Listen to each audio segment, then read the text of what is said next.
तो hey everyone welcome back to my new blog और आज का ब्लॉग होने वाला है स्टोरी टाइम। थंबनेल देख के तो आप सब समझ ही गए होंगे कि मैं किस बारे में बात करने वाली हूँ। तो कई बार होता है ना कि जब प्रॉब्लम्स आती है तो मतलब हर कोई बच जाता है और ऑलमोस्ट मैं भी बच ही जाती हूँ। बस ये कह लो कि जाके ना मैं बस घुस जाती हूँ किसी चीज़ों में और मुझे पता नहीं लगता।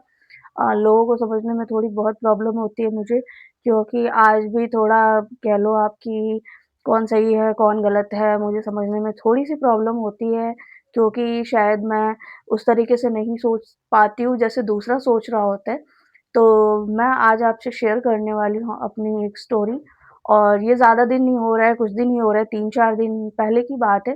कि मुझे मार्केट जाना था, पूरी फैमिली आ रखी थी। तो उन लोग को मुझे लेके मार्केट में जाना था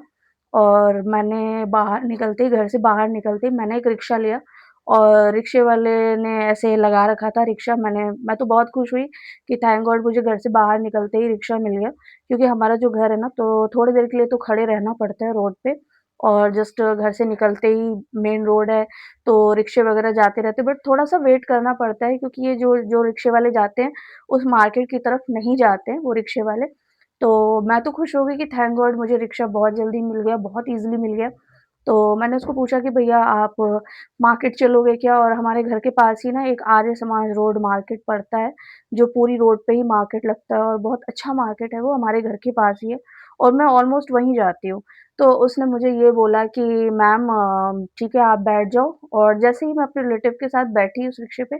बैठते ही उसने बोला कि मैम ऐसा है ना, मैं दूसरे रास्ते आपको लेके जाऊँगा, मतलब मैं सीधे रास्ते से नहीं जाऊँगा। और मैं आपको बता दूँ दिल्ली में भले ही मुझे रहते हुए 6 साल 7 साल हो चुके हैं, बट मैं सारे रास्ते तो नहीं जानती क्योंकि मैं ज़्यादातर अपने हस्बैंड के साथ जाती हूँ या अपने फ्रेंड्स के साथ जाती हूँ। और मैं हमेशा मेन रोड होते हुए ही जाती हूँ क्योंकि मुझे थोड़ा ना रास्ता याद रखने में प्रॉब्लम होती है, मुझे रास्ते ईज़िली याद नहीं होते। और जो भी इस चीज़ से रिलेट करते होंगे ईज़िली याद रखने वाली चीज़, वो प्लीज़ मुझे कमेंट में ज़रूर बताना कि क्या आपके साथ भी ऐसा होता है कि आप रास्ते को याद नहीं रख पाते हो? तो फिर उसने बोला कि मैं ना आपको दूसरे रास्ते से ले जाऊँगा, मैं आपको हस्पताल की तरफ से ले जाऊँगा और मेन रोड से मैं आपको नहीं लेके चल रहा हूँ। तो मैंने कहा कि ठीक है, क्या ही मतलब होगा, चलो चल लेते हैं। तो फिर मैं रिक्शे पे मतलब बैठ ही गई थी, ऑलमोस्ट बैठ ही गई थी। फिर आधी दूर पे उसने ले जाके बोला कि ऐसा है ना कि मतलब मुझे अपनी बैटरी चेंज करनी है और मेरे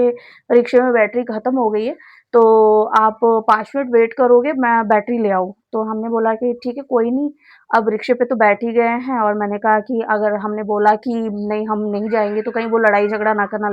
करने लगे हम लोगों से। तो फिर फटाफट हम रुक ही गए और वो गया, फटाफट से गया, वो बैटरी लेकर आया और लेके उसने लगाया और इसमें 5 से 10 मिनट का टाइम लगा और फिर हम निकल गए। हम लेट हो रहे थे, बट क्या कर सकते थे, वेट करना ही था क्योंकि आधी दूर हम जा चुके थे उसके साथ।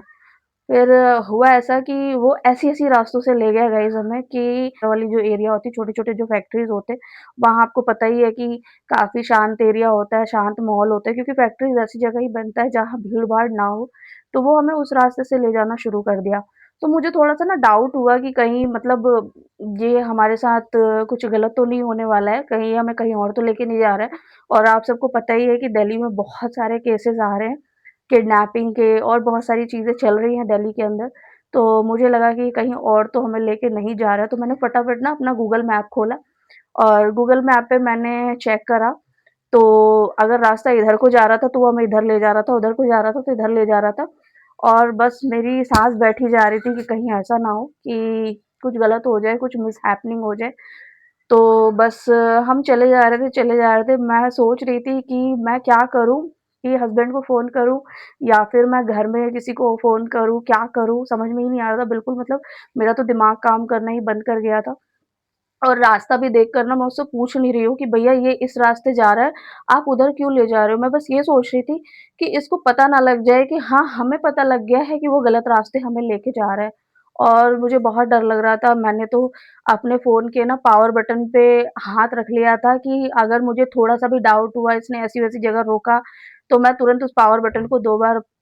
प्रेस करूँगी आईफ़ोन में ये अच्छी बात है कि आप जब भी पावर बटन को 2 बार प्रेस करते हो तो ऑटोमैटिक इमरजेंसी कॉल पुलिस वालों को चली जाती है, आपका लोकेशन चला जाता है पुलिस वालों तक और आप जिसका भी नंबर ऐड करके रखते हो उसमें उसको भी एक कॉल और आपका लोकेशन चला जाता है। तो ये चीज़ें आईफ़ोन के साथ मिलती है आपको, तो मैंने भी करा था कि मैं उसको कूटने के लिए कौन-से चप्पल को पहले उठाऊँगी, मतलब मैं यही सोच रही थी कि क्या करूँ? समझ में नहीं आ रहा था बिल्कुल भी। और फिर क्या हुआ कि जिस रास्ते हम जा रहे थे, हमें बहुत ज़्यादा लोग तो नहीं मिल रहे थे, 1-2 लोग मिल रहे थे और मैं सोच भी रही थी कि मैं उनसे बोलूँ, हेल्प माँगूँ कि क्या करूँ? कहीं वो लोग भी इसके साथ ना मिले हों। तो डर तो बहुत लग रहा था, बट लास्ट में क्या हुआ कि वो ऐसे-वैसे निकालते-निकालते उसने हमें अस्पताल पहुँचा दिया। तो जब मैंने अस्पताल वाला रोड देखा वो मतलब बहुत बिज़ी रोड है और वहाँ पे मार्केट वग़ैरह होता है, तब थोड़ी जान में जान आई कि यहाँ पे तो काफ़ी लोग हैं, मतलब यहाँ पे तो कुछ नहीं हो सकता। तो फिर थोड़ी-सी जान में जान आई कि हाँ, यहाँ से मतलब हम जा सकते हैं। उसके बाद भी उसने क्या किया दूसरी गली में घुसा लिया उसने रिक्शे को और फिर हम थोड़ा और डर गए कि अब ये कहाँ लेके जा रहा है, मतलब वो मार्केट भी बीत गया और मुझे लगा कि भाई मैंने कितनी बड़ी गलती कर दी कि मेन मार्केट में थी और मैंने किसी से हेल्प नहीं माँगी कि हाँ, प्लीज़ आप मेरी हेल्प कर दो और रिक्शे की इतनी स्पीड थी कि अगर हम उस पर से कूदते ना तो हमें चोट ज़रूर लगती, मतलब कुछ ना कुछ तो टूटता ही, हाथ या पैर हमारा टूटता ही टूटता। रिक्शे की स्पीड भी उसने पूरी रखी थी और बस मैं क्या ही बताऊँ कि डरते-डरते फिर लास्ट में उसने हमें मेन रोड पे जो मेट्रो रोड होती है उस पे पहुँचा दिया। तो शायद मैंने उसको गलत समझ लिया था। बट सच में जब ऐसे होता है ना कि आप जिस रास्ते को नहीं जानते हो, अगर कोई भी आपसे बोले कि मैं उस रास्ते से ले जाऊँगा या ले जाऊँगी, तो नहीं जाना चाहिए और शायद मैंने यही गलती करी थी कि वो तो मेरी किस्मत अच्छी थी कि हाँ, मैं बच गई, कुछ भी नहीं हुआ, मेरी किस्मत अच्छी थी। बट हर बार ना ऐसे किस्मत अच्छी नहीं होती है। इस चीज़ से मैंने ये चीज़ तो सीखा कि हाँ, आपको नए रास्ते पे बिल्कुल भी नहीं जाना चाहिए और ये बात मैंने हस्बैंड को भी शेयर करी और बहुत डरी हुई थी मैं, तो उन्होंने भी मुझसे यही बोला कि प्रीति आज के बाद ना तुम्हें जो रास्ता नहीं पता हो, उस रास्ते पे मत जाया करो, चाहे तुम कहीं भी क्यों ना पहुँच गई हो, तुम उसे तुरंत बोलती कि नहीं आपको बैटरी चेंज करानी है तो आप चेंज कराओ, वो चाहे लड़ाई करता या झगड़ा करता, एटलीस्ट तुम उतर जाती, कि वो तो किस्मत अच्छी थी कि कुछ नहीं हुआ, मेरे साथ बच्चे भी थे, मतलब जो मेरे हैं, जो रिलेटिव उनके साथ उनके बच्चे भी थे और बहुत डर लग रहा था, बहुत डर लग रहा था क्योंकि अपने लिए तो उतना नहीं लग रहा था, बट उन बच्चों के लिए मुझे ज़्यादा डर लग रहा था कि इन द मतलब अगर कुछ भी हो जाता, कुछ भी मिसहैपनिंग हो जाता ना, तो शायद मैं अपने आप को कभी माफ़ नहीं कर पाती, कभी भी मतलब ज़िंदगी भर तो माफ़ नहीं कर पाती मैं, क्योंकि मैं ही ले जाने वाली थी, मैं ही ले गई थी। तो मैं खुद को तो नहीं माफ़ कर पाती और मेरा जो होता वो होता, मुझे उस बारे में भी कोई आइडिया नहीं था कि क्या होगा, क्या नहीं होगा। तो ये मेरे साथ दूसरी बार ये केस हुआ है और हर बार मैं वही गलती करती हूँ कि मुझे जो रास्ता नहीं पता होता है, मैं उस रास्ते पे चली जाती हूँ और शायद मुझे इस चीज़ में सुधार लानी पड़ेगी और ये वीडियो भी इसीलिए मैं शेयर कर रही हूँ ताकि जो गलती मैंने करी, प्लीज़ आप ये गलती मत करना। आप जब भी कहीं भी जाते हो, कहीं भी ट्रैवल करते हो, अगर आप अकेले हो तो प्लीज़ कार का या रिक्शे का नंबर आप अपने फैमिली मेंबर के पास या कोई भी आपके लिए जो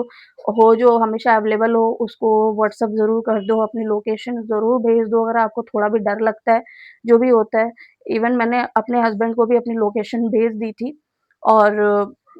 मैंने फ़ोन नहीं कर मतलब वो उन्होंने देखा नहीं था, मैं उनको फ़ोन नहीं कर पाई कि शायद उसको पता लग जाए कि हाँ, मैं डर रही हूँ या जो भी हो रही हूँ, लेकिन